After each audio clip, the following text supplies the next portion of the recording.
Olá, você aqui, Leandro Campos, professor Leandro Campos. Vamos falar sobre contratos administrativos.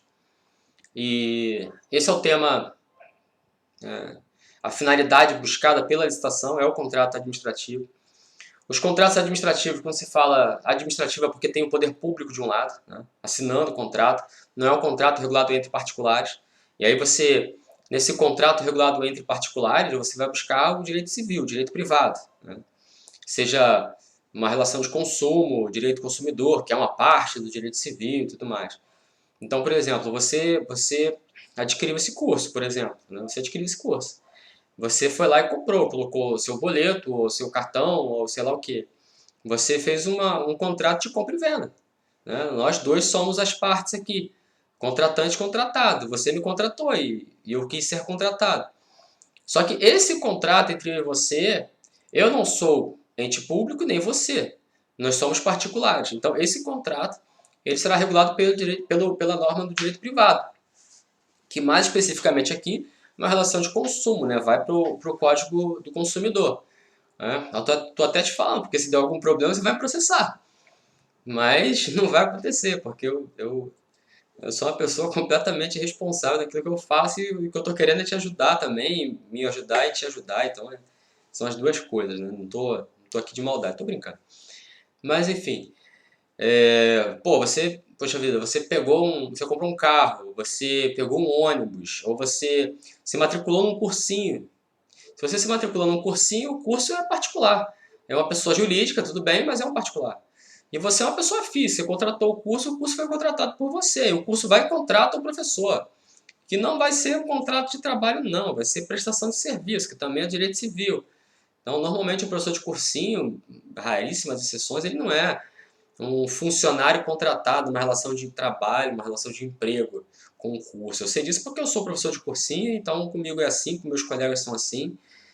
A não ser que tenha um curso aí que contrate, faça uma relação de contrato de trabalho, mas os cursos hoje em dia é muito difícil fazer isso. Mas enfim, então contratos regulados pelo direito privado. Tem duas partes contratantes. Contratados são particulares. Agora, se tem de um lado o Estado, aí muda a figura. São regras de direito público, contrato administrativo, será regulado pela Lei 8666. A Lei 8666 ela não fala sobre licitações? Sim, ela fala sobre licitações, mas ela fala sobre contratos também. Até um pouco mais da metade, mais ou menos, não sei precisar, também não precisa. A um pouco mais da metade ela vai falar sobre licitações. Desse ponto para frente, ela fala sobre contratos. Então, a segunda parte da Lei 8666, né, ela fala sobre contratos administrativos. Então, vamos ver aqui o que se estuda em contrato administrativo, tendo em vista que nos últimos concursos, né, tem caído bastante contrato administrativo, porque até então se perguntava muito sobre licitações. Então, licitações é uma coisa que, sei lá, estou chutando aqui, 90% dos concursos vão perguntar licitações, né? Muito difícil um concurso que não cobre licitação. Acho que teve um, INSS, não tenho certeza, mas teve um que não cobrou, o que é uma exceção, né? A regra tem licitação. Contrato administrativo nem sempre, né? Uma vez ou outra eles perguntam, eles colocam no edital, né? Eu estou falando colocar no edital, como ponto do programa, né? Colocar no edital contrato administrativo. Só que ultimamente tem colocado sim muito negócio de contrato administrativo. Então os concursos aí mais recentes de quando você estiver assistindo esse vídeo, eles estão cobrando contratos administrativos, tá? Eles estão colocando como ponto do conteúdo. Né? Eu não tô querendo dizer aqui o seguinte, não me entenda mal. Eu não estou querendo dizer que assim, coloca no edital, mas não cobra na prova. Não é isso. É colocar no edital.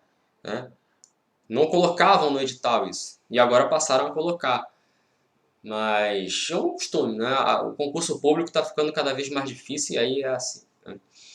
Então, se diz aí, contrato administrativo. Vamos começar o estudo efetivamente, dadas as devidas apresentações. Né? Um acordo de vontades entre a administração pública e o particular para fornecimento de produto ou prestação de serviço. Lex inter partes. Detalhe que a gente vai analisar aqui as características gerais dos contratos, tem um monte de coisa em latim. E aí, você não pensa que eu sou metido e colocar em latim, não, cara, porque cai na prova, né? Senão não colocaria. Então, lex inter partes significa lei entre as partes. Então, se você tem a lei, nós temos a lei, nós temos que obedecer a lei, né? Todo mundo sabe que nós temos que obedecer a lei, o Estado tem que obedecer a lei e por aí vai. Mas um contrato, ele não é lei, ele está abaixo da lei. Hierarquicamente falando, ele tem uma subordinação à lei. Então, ele tem que seguir aquilo que a lei diz e tal, cada contrato é diferente. Mas as partes contratantes, aqueles que fizeram o contrato, aquilo vale como lei entre eles. Então, se você fez um contrato com o seu vizinho, esse contrato ele valerá como lei entre vocês dois. E vocês dois têm que obedecer o contrato, os dois. Eu não, porque eu não sou parte contratante. Eu tenho que obedecer a lei. Esse contrato, eu não estou dentro. Então, esse contrato, para mim, não vai aplicar em nada. Se nesse contrato disser que eu tenho que fazer ou deixar de fazer alguma coisa e eu não assinei o contrato, eu não me obrigo com esse contrato. Se você assina com o seu vizinho um contrato dizendo que o Leandro tem que fazer alguma coisa, eu sou o Leandro, eu não sou seu vizinho. Eu sou um terceiro que eu não me obrigo através desse contrato porque eu não sou parte contratante. Agora, entre vocês dois, é lei entre vocês dois, não eu que estou fora, entendeu? A mesma coisa o poder público, né? Então, o Estado ele faz o contrato, ele assina o contrato com o particular, é lei entre as partes, também para o poder público. Ah, mas ele vai poder alterar? Sim, ele vai poder alterar, a gente vai ver isso na frente. Mas, por enquanto, uma coisa de cada vez. Por enquanto, está aí. Lex inter partes, tá? Um segundo ponto importantíssimo, cai muito em prova isso, são regras supletivas do direito civil. Cai muito em prova isso, muito. E é o seguinte, quando você estuda contrato, você está na faculdade de Direito, né? Na faculdade de Direito, pelo menos na minha faculdade, foram 6 meses só sobre contratos, no direito civil. Era uma parte lá, é uma parte do direito civil, é um livro do Código Civil, dos contratos. Então é troço pra caramba, cara. É muita parada mesmo. Então você começa estudando a teoria geral dos contratos, que é exatamente as características gerais dos contratos, né? Se o contrato é bilateral, se o contrato é comutativo, a gente vai ver isso aqui voltado para o contrato administrativo, que é logo aqui em seguida. Depois da teoria geral dos contratos, que o professor fica um tempão falando sobre isso, ele entra nos contratos em espécie. Aí fala sobre compra e venda, fala sobre locação, fala sobre doação, transação, vai falando. Alienação, alienação fiduciária, mais direito empresarial, mas ele mexe, fala também. Mas enfim, aí vai entrando nos contratos em espécie. O fato é o seguinte, quando você estuda o contrato administrativo na Lei 8.666, você tem mais ou menos uns 30, 40 artigos, ou se tiver isso tudo, né, que vai regular o contrato administrativo. Né. Agora, no direito civil, só o Código Civil são mais de 2.000 artigos. Eu não vou saber dizer quantos artigos tem no livro de contratos, mas tem bem mais do que a Lei 8.666. Então, e é voltada exatamente para contrato. Então, o que a Lei 8.666 fala? Olha, ela sabe que o legislador, quando criou a lei, sabia que essa lei apenas, só ela, não seria suficiente para regular todas as situações possíveis de contratos administrativos. Então ele já criou as regras necessárias para o contrato que é feito com o Estado e já deixou um artigo dizendo, olha, naquilo que não disser, né, naquilo que a lei não diz, e você precisa de uma resposta da lei, você aplica supletivamente, ou seja, subsidiariamente, as regras do direito civil, a teoria geral dos contratos, as normas de direito privado.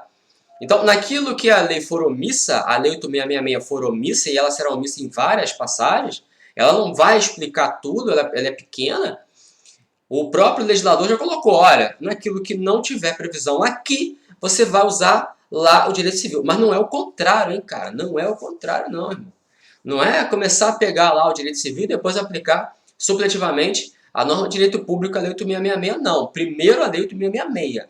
Naquilo que ela não disser, você vai lá para o direito civil. É essa a previsão da lei 8.666. Tá? E essa também, a hermenêutica aí, a interpretação de todo o sistema público e privado. Né? É assim, primeiro o público, se o público não disser, vai para o privado. E aí, características gerais dos contratos. É basicamente a teoria geral dos contratos, mas aqui eu já coloquei já mastigadinho para você, já, cara, enquadrando o contrato administrativo aqui. Tá? Então, a primeira característica o contrato é bilateral. Assim, lógico, né? É um acordo de vontade, é um contrato. Então, o Estado ele quer contratar. E o contratado, o futuro contratado, a pessoa que está participando da licitação, ou se não tiver uma licitação, se ela for dispensada, ou inexigível, sei lá, a pessoa que quer ser contratada, ela também tem a vontade de ser contratada. Então o contrato é bilateral, são duas vontades, acordo de duas vontades.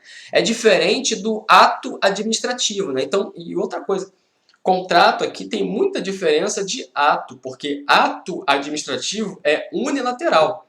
Contrato é bilateral. Existem os atos administrativos que são bilaterais. Por exemplo, licença. A licença é bilateral, quer dizer, a carteira de motorista, o Estado ele te fornece a carteira de motorista, mas você tem que querer. Então, é um ato bilateral, mas são exceções, tá? Porque a regra do ato administrativo é de ser unilateral, ou seja, só a vontade da administração. Quando ela aplica uma multa para você, é um ato administrativo. É um ato unilateral. Ela aplica uma demissão ao servidor público, é unilateral. Então não precisa perguntar qual é a intenção do particular. Até porque é dotado de imperatividade, né? Então esse é o lance, a imperatividade. Você estuda ato administrativo, você estuda isso. Né? O ato é dotado de imperatividade, significa que ele é unilateral, é a vontade própria da administração, independente da vontade do administrado. Agora, contrato não é assim. O contrato não tem imperatividade. Ele depende da autonomia da vontade. Ele é bilateral. Então, um acordo de vontade, né? A autonomia da vontade em contratar, não há imperatividade. Então, cuidado com esses detalhes aí de contrato, porque é completamente diferente de ato, tá? Outro detalhe também é que o contrato não é revogado. O ato é revogado, aqui é rescindido. Então, a gente vai ver isso mais para frente. Então, primeiro aí, bilateral. Segundo, consensual. As partes aceitam as regras, tudo bem, né? Ninguém é forçado, ninguém é coagido a assinar. Vai dizer que tem uma autonomia da vontade, mas o cara foi coagido. Também não pode. É consensual. Né? Se tiver a comprovação de que alguém foi coagido a assinar, esse contrato é nulo. Então, consensual. As partes de livre vontade aceitam as regras. Né? É bilateral e consensual. Comutativos. Obrigações recíprocas e equivalentes, que guardem entre si uma relação de proporcionalidade. Então, as obrigações, as partes contratantes, elas têm obrigações. Eu vou dar um exemplo. Você contratou lá, foi fazer matrícula num curso. Você tem uma obrigação e o curso também tem obrigação. Né? E essas obrigações são recíprocas, elas são paralelas, elas são razoáveis entre si. Qual é a sua obrigação? Pagar o preço. E qual a obrigação do curso? Ministrá-la. Agora, isso tem que ser proporcional com aquilo. Né? As obrigações, elas são recíprocas, você paga e ele dá o curso, e são equivalentes. Você vai pagar pela quantidade de horas o preço do mercado. Então, um contrato comutativo é exatamente isso. Né? Guardam entre si uma relação de proporcionalidade entre as obrigações. A sua obrigação, você vai pagar um preço que for razoável para aquela quantidade de horas. E ele vai fornecer, o curso vai fornecer aquela certa quantidade de horas razoável, proporcional com o preço que você está pagando. Se você paga pouco, a quantidade de horas será menor. Se você paga mais, a quantidade de horas será maior. As obrigações, elas são sempre recíprocas e proporcionais. Então, um contrato comutativo. Aqui eu estou falando de contrato administrativo, tá? Porque existem outros contratos de direito civil que você vai ter contratos aí aleatórios, não são comutativos. Aleatório quando você paga um negocinho pequenininho e você tem um negocinho grandão, tipo loteria. Depende da sorte. Você paga R$10 para loteria, você ganhou o mega prêmio da Mega Sena, você ganhou bilhões e milhões e milhões. Então, quer dizer, você pagou R$10 e ganhou 1 milhão. Então, não é proporcional. Então, não é um contrato comutativo, é um contrato aleatório. Não é o caso do contrato administrativo. Estou colocando aqui as características do contrato administrativo, tá? Então, comutativo. Contrato oneroso, que deve existir um valor, uma relação de direitos e vantagens, quer dizer, o contrato seria gratuito, que são exceções, que tem um valor. Alguém que está sendo contratado pelo Estado tem dinheiro envolvido nesse negócio aí, né? Tem dinheiro envolvido. O detalhe aqui, esse dinheiro pode ser pago pela própria administração pública, ou, por exemplo, um contrato de obra, de engenharia, prestação de serviço, ou pode ser remunerado pelo usuário, né? Por exemplo, um contrato de concessão, dependendo do tipo de concessão, falar concessão mesmo, concessão pública, né? Uma estrada de rodagem que tem uma via concedida, e quem vai pagar o concessionário é o usuário, né? Pode existir concessão em que o Estado também vai fazer esse pagamento, mas existe a possibilidade de o usuário pagar. Agora, é um contrato oneroso, você tem envolvidos aí, né? Você tem pessoas que estão despendendo valor, né? O contrário de oneroso é gratuito, contrato gratuito. Por exemplo, chega lá no direito civil, tipo, eu dou meu carro para o meu irmão. É uma doação livre de qualquer coisa, né? Você tem dinheiro, você tem patrimônio envolvido, mas só de um lado. Então, para ele não fez nada, é um contrato que para ele é gratuito. Tá? O contrato administrativo, via de regra, ele é oneroso, tem valores. Existe a possibilidade de contratos gratuitos. São exceções, por exemplo, concessão de uso de bem público. Quer dizer, a história da banca de jornal. O cara bota a banca de jornal ali, cada município vai trazer, via pública municipal, vai trazer o modelo que ele quiser trazer. Né? Cada município tem a sua autonomia administrativa. Pode ser gratuito, pode ser oneroso. Quer dizer, o cara da banca ele paga um valor mensal para o município ou não. Ou não. Participou da licitação, deu o lance, está aí, foi lá. Fica ali sem pagar nada. É um tipo de contrato, né? Mas é um contrato gratuito, quer dizer, não tem que pagar nenhum valor. Mas é exceção. A regra do contrato administrativo é que ele seja oneroso. É intuito persona, porque o próprio contratado é que deve executar o contrato, ele que vai cumprir o contrato, o contratado vai cumprir, quer dizer, ele não vai contratar uma outra pessoa. E aí o seguinte, antes de eu falar sobre subcontratação, e aí o seguinte, cuidado com essa expressão aqui, ó, pessoalidade. O contrato é pessoal. Então, uma das características do contrato administrativo é a pessoalidade.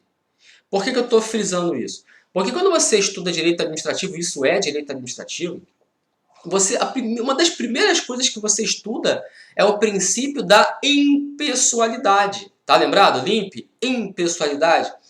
Então, quando colocarem características, né, princípios administrativos, impessoalidade, beleza, é isso aí. Mas se colocarem características do contrato administrativo, pessoalidade, olha a diferença, pessoalidade. Se colocar que o contrato administrativo é impessoal, não, tá errado, é pessoal. Por isso que eu estou falando. O contrato administrativo, ele meio que ele é muito voltado para direito privado, né? Então é uma coisa muito voltada, sai um pouco da esfera do direito público na sua concepção, não que ele esteja fora do direito público, né? Ele é direito público, mas na concepção dele, o nascimento dele, ele vem do direito privado, então ele mantém algumas coisas do direito privado, né? Então, pessoalidade. Ah, mas não pode haver subcontratação? Olha o que diz o artigo 78, inciso 6 da Lei 8.666. Constitui motivo para rescisão do contrato. E rescisão aqui é quebra. Rescisão do contrato. 6. A subcontratação total ou parcial do seu objeto, a associação do contratado com outro, cessão ou transferência total ou parcial, bem como fusão, cisão e incorporação. Não admitidas no edital e no contrato. Então, a subcontratação, no todo ou em parte, não admitidos no edital e no contrato. Essa é a parte principal para você saber o seu concurso. Não vou entrar aqui em detalhe o que é cessão, o que é transferência. Mas, enfim, pega o contrato e cede a outro, né? Transfere a outra pessoa, todo ou em parte. A subcontratação, você foi contratado pelo Estado, você participou da licitação, você venceu e você foi contratado, aí tu, vou subcontratar um outro para fazer isso no meu lugar. Não pode. Ah, mas não existe a possibilidade de subcontratação? Sim, desde que previstas no edital e no contrato. Olha o detalhe. A subcontratação, pela regra, é motivo de rescisão do contrato. Tá na lei, cara. Tá na lei aqui, ó. Não mudei nada, não. Copiei e colei, botei ali. É motivo de rescisão do contrato. Salvo se essa possibilidade de subcontratação estiver prevista no edital e no contrato. Por exemplo, vou cavar um túnel do metrô. Encontrei uma rocha. Eu não tenho a tecnologia para escavar rocha. Aí você vai subcontratar uma empresa que vai dinamitar aquela rocha. A tua empresa não faz isso. E aí você é o que eu contratar. Então você vai subcontratar aquilo a uma outra pessoa. Essa outra pessoa ela vai fazer, vai dinamitar aquela rocha e acabou o trabalho desse subcontratado. Você vai pagar o dinheiro aí e acabou. E você vai continuar depois disso cavando seu túnel. Então esse é o melhor exemplo. Agora, para isso acontecer, repito, tem que estar previsto no edital e no contrato, senão é motivo de rescisão do contrato. Pacta sunt servanda. Os contratos devem ser cumpridos fielmente conforme pactuado. Isso decorre da Lex Interpartes, né? Eu coloquei aí Pacta sunt servanda, que decorre da Lex Interpartes, e aí você não fica perdido na sua prova se pegarem isso aí. eles são cumpridos fielmente, mas aí tem exceções que o Estado ele vai alterar unilateralmente, a gente vai falar isso aqui na frente, as cláusulas do contrato, quer dizer, exceções ao pacta sunt servanda, porque se você tem um contrato com alguém, contrato entre particulares, a alteração de uma cláusula do contrato ela tem que ser bilateral, os dois têm que querer alterar a cláusula do contrato, né? Então, por exemplo, você comprou 100 horas de aula num curso e está pagando R$1.000. Aí o curso chega e fala assim, não vou dar 100 horas, vou dar 90 horas. Cara, só se você aceitar, porque ele tem que cumprir o contrato. E você é a mesma coisa, você pagou R$1.000, tem 100 horas de aula, e você fala assim, eu quero 120 horas de aula pelo meu preço. Se ele aceitar, beleza. Se ele não aceitar, ele não é obrigado. Então, o pacta sunt servanda é isso. Você tem que obrigatoriamente cumprir. Decorre da lei interparte, né, da lex interparte. Agora, aqui no contrato administrativo existem exceções ao pacta sunt servanda, que são as cláusulas exorbitantes, mais especificamente falando, a alteração unilateral do contrato. A gente vai ver isso lá na frente, tá? Então, aqui só uma apresentação das características gerais do contrato. Então, via de regra, o contrato administrativo, assim como qualquer contrato, é pacta sunt servanda. As cláusulas, os contratos, devem ser cumpridos fielmente. Decorre da lex interparte. Mas existe a possibilidade de alteração unilateral, e a gente vai falar isso lá na frente, que é exceção ao pacta sunt servanda. A outra história aqui é o formalismo. Isso cai muito em prova, tem caído bastante. O contrato é escrito, ou seja, um contrato formal. Pode ser verbal nas pequenas compras de pronto pagamento, com valor não superior a 5% do limite do convite, e aí valor de R$4.000. O contrato tem que ser escrito. Contrato administrativo tem que ser escrito, ou seja, o contrato tem que ser formal, formalizado.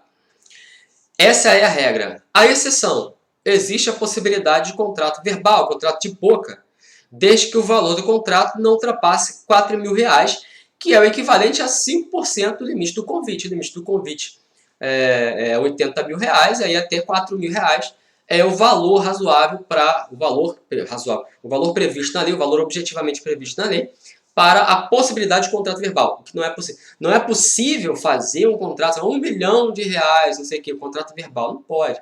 R$80.000, contrato verbal, não pode. Mas aí, não me entenda mal, teve uma aluna que uma vez em sala falou assim, mas contrato verbal é válido? Sim, contrato verbal é válido. Se você pegar Teoria Geral dos Contratos, né, Teoria Geral dos Contratos, aí você fala assim, vamos lá, sai um pouco do direito administrativo, vamos para o direito civil, que é a sua vida, você já sabe disso. Vamos lá. Eu quero morar naquele imóvel de aluguel, beleza? Você vai fazer um contrato com o dono do imóvel, um contrato de locação. Você assina um contrato formal, um contrato escrito. Show de bola. Mas se ele chegar e falar assim para você, não, vai morando aí, vai me pagando R$500 por mês. E aí você mora lá. É um contrato de boca. Essa coisa de boca que ele falou, não, bora lá e me paga R$500 por mês e você, beleza, aceita e paga os R$500 por mês. Isso é um contrato. Isso é um contrato. E será regulado da mesma forma que um contrato escrito. Veja bem. Da mesma forma que um contrato escrito. Chegou lá, você quer tirar o cara e o cara não quer sair, você tem que entrar com uma ação de despejo. Mas o contrato é verbal, não tem como entrar com uma ação de despejo. Tem sim, senhor. Vai ser um pouco mais difícil, né? Você provar para o juiz que existe um contrato primeiro para depois despejar. Se você tem um contrato escrito, você chega para o juiz, olha, eu tenho um contrato aqui e ele não está pagando, despeje. Beleza. Agora, se é um contrato verbal, você vai chegar para o juiz e falar assim, olha, eu tenho um contrato verbal com ele e eu quero despejar. Então o juiz vai falar assim, primeiro você prova a existência do contrato. E aí é verbal, testemunha, o próprio cara que está sendo despejado, está morando lá, você prova isso. Então primeiro você tem que provar a existência do contrato e depois entrar com a ação, pedir o despejo dele. Mas o contrato verbal tem a mesma validade que o contrato escrito, tá? A mesma validade. Saindo do direito privado, voltando para o direito público. O contrato administrativo, ele é escrito. Existe a possibilidade, de forma excepcional, da existência de contrato verbal, desde que seja até 5% do limite do convite, ou seja, R$4.000. Tá caindo muito isso em prova, hein? Cuidado. Cláusulas exorbitantes quebram a isonomia característica dos contratos privados, não são abusivas, que sinônimo de abusiva é leonina, pois não configuram um abuso de direito, mas sim uma necessária desigualdade jurídica entre a administração e o contratado. Cláusulas exorbitantes, a gente vai ter uma aula só sobre isso, né? Sobre as cláusulas exorbitantes. São cláusulas que, uma vez previstas no contrato, elas exorbitam do contrato, né? Não vão além daquilo que o contrato daquilo que seja a igualdade entre as partes. Então, por exemplo, o melhor exemplo para você enxergar isso, a alteração do contrato. Quer dizer, para um contrato ser alterado, as duas partes têm que aceitar. A alteração ela é bilateral. Acabamos de falar sobre isso. Mas se eu disser, mas o Estado ele pode alterar e o contratado ele é obrigado a aceitar. Isso não vai no equilíbrio entre as partes, né? Mas é assim. É uma cláusula exorbitante. É uma cláusula no contrato administrativo. Ela é válida, né? Porque o interesse público é maior e tudo mais, dá mais poder ao Estado do que ao particular. Mas é uma cláusula que, se tivesse prevista num contrato privado, nesse contrato privado a cláusula seria nula. Deixar o critério de uma só pessoa a alteração do contrato e sem precisar da anuência do outro. É uma cláusula nula. No contrato, direito privado não vale de nada. Não que o contrato todo seja nulo, mas a cláusula é nula. Mantém o contrato sem essa cláusula. Agora, no contrato administrativo, que aí você tem o Estado, você tem o interesse público de um lado, a lei ela vai dar mais poderes ao ente público, até porque o interesse público ele é muito maior. Então, as cláusulas exorbitantes significa o Estado tem mais poder do que o contratado dentro de um contrato. E que cláusulas são essas? A gente vai ver aí da frente. Não são cláusulas abusivas, não são cláusulas leoninas no direito administrativo, no contrato administrativo. No contrato de direito civil, ela é cláusula abusiva. Aqui não. E o contrato de adesão contínua significa não existem tratativas, né? O contrato administrativo não é aquela coisa assim, vamos sentar e conversar sobre as cláusulas do contrato, você com o Estado. Não, o Estado ele já redige o contrato todinho e você aceita. É um contrato de adesão. Vamos voltar lá para o direito privado. Não dá para estudar contrato sem ver o direito privado, que é a sua vida e que você já sabe. Se você vai fazer um contrato, pegar o exemplo, locação, você vai negociar com a outra parte o que você quer, o que você quer no contrato, e a outra parte é a mesma coisa. Isso são chamadas tratativas, antes da assinatura do contrato. Então, é uma fase pré-contratual, a fase das tratativas. Vocês vão negociar entre si. Havendo o contrato, beleza, aí entra a história do contrato. Agora, no contrato administrativo não existe essa tratativa. A pessoa quer ser contratada, participa da licitação, o contrato já está escrito. Ele vai pegar o edital, que vai trazer as regras da licitação, mas também trará todo o contrato. E aí as cláusulas já estão todas ali definidas pelo Estado. Não há tratativa, não tem como você ficar negociando com o Estado. Eu quero isso, eu prefiro aquilo. Não há. É o contrato de adesão. Contrato de adesão. Isso é um absurdo. Não, não é absurdo. Se você pega um ônibus, se você pega um trem, um metrô, isso é um contrato também, um contrato de transporte. Você contratou a empresa de ônibus e é um contrato de adesão também. Você não sabe, nem sabe onde estão as regras, as cláusulas do contrato, elas existem, mas você aderiu, você fez o sinal para o ônibus parar, que é uma proposta de contrato, ele parou e, olha, eu quero ser contratado. Você não chega para o trocador do ônibus e fica falando assim, eu quero te contratar, mas eu quero que você me leve a tal lugar, de forma perfeita, sã, incólume, e eu quero pagar tanto, você aceita. Você não fala isso com o trocador. O preço já está definido, o contrato é aquele ali, já tá, a linha já vai rodar para aquele ponto. Não tem nem como você mudar isso. Não tem como você chegar para o motorista e falar assim, eu quero que você passe pela outra rua. Não tem isso. É um contrato de adesão. O contrato de adesão é perfeitamente viável, então as situações vão requerer contrato de adesão. O contrato administrativo é um contrato de adesão. As cláusulas já são pré-definidas, ou seja, não há tratativas entre as partes, não há essa fase pré-contratual. E ele é um contrato de adesão contínua. Por que contínua? Porque você aderiu naquele primeiro momento ao contrato, você assinou o contrato, e durante a execução do contrato, a possibilidade de alteração das cláusulas de forma unilateral pelo Estado, e você é obrigado também a aceitar essas alterações. Então, é um contrato de adesão de forma, não só ali na hora de contratar, mas também de forma contínua. Contrato de adesão contínua. Depois do contrato, na execução do contrato, a alteração das cláusulas, você é obrigado a aceitar também. E a gente vai falar um pouco mais sobre isso, não é não é irregular assim do jeito que você está pensando, porque existe o equilíbrio econômico-financeiro, a gente vai falar sobre isso, mas para não embolar, por enquanto fica aí as características gerais dos contratos administrativos, com contratos de adesão contínua, beleza? Então esse estudo com relação a essa parte inicial dos contratos fica aqui, eu venho com outros vídeos falando sobre outros pontos, outros aspectos. Muito obrigado aí, um abraço.